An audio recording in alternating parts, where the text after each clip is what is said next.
La jeune fille s'approcha soudainement du vendeur ambulant et se pencha pour toucher ses pieds. Surpris, le vendeur recula rapidement et dit « Hé sœur, que fais-tu » La jeune fille leva les yeux, les larmes aux yeux, et répondit « Frère, je vais tout t'expliquer. Mais avant cela, s'il te plaît, bénis-moi. » L'homme avait l'air perplexe. « Qui suis-je pour te bénir ?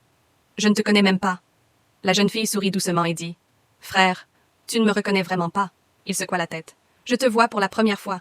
Comment pourrais-je te reconnaître ?» Prenant une profonde inspiration, la jeune fille ajouta « Te souviens-tu d'avoir aidé une petite fille mendiant il y a quelques années ?» Soudain, les souvenirs revinrent. Des années auparavant, cette même fille s'asseyait au bord de la route pour demander de la nourriture aux passants. À cette époque, l'homme vendait de l'eau en bouteille à proximité. Un jour, la jeune fille affamée l'arrêta et demanda quelque chose à manger.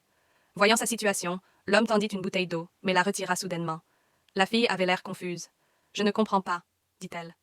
L'homme répondit fermement, mais avec gentillesse. « Je ne te donne pas cette eau pour la boire. Je veux que tu la vendes. » La fille fut choquée. Il continua. « J'ai une caisse entière de bouteilles d'eau. Prends-les. Vends-les sur le marché. Tout l'argent que tu gagneras, utilise-le pour acheter de la nourriture pour toi. » Puis il ajouta des mots qui allaient changer sa vie pour toujours. « Je veux que tu manges grâce à ton propre travail. Une fois que tu auras goûté à la nourriture gagnée par tes efforts, tu n'oublieras jamais son goût. Après cela, tu ne voudras plus mendier. » La fille l'écouta et accepta. L'homme la laissa avec toute la caisse et s'éloigna. Ce jour-là, elle s'assit et commença à vendre des bouteilles d'eau. Peu à peu, un client vint, puis un autre encore. Le soir venu, chaque bouteille avait été vendue. La fille dit « Frère, ce jour-là, quand j'ai tenu pour la première fois mon propre argent durement gagné, j'ai ressenti de la fierté. Quelque chose s'est éveillé en moi. » Elle continua. « J'ai continué à vendre des bouteilles d'eau chaque jour. J'ai économisé petit à petit.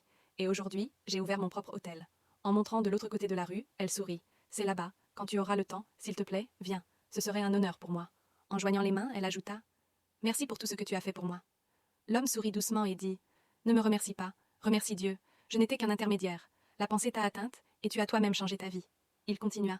« Entendre cela me rend si heureux. Tu as construit ton propre business grâce à ton travail acharné. Je n'ai qu'un seul souhait, que ce message atteigne chaque mendiant afin que personne n'ait plus à mendier. Chacun devrait gagner sa vie par son propre effort et avec dignité. » La fille, les larmes aux yeux, dit « Ce serait pour moi un immense bonheur si tu venais dans mon hôtel, ne serait-ce qu'une fois. » L'homme acquiesça en souriant. « Bien sûr que je viendrai.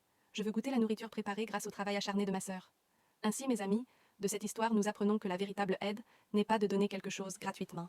La véritable aide, c'est apprendre à quelqu'un à se tenir debout par lui-même,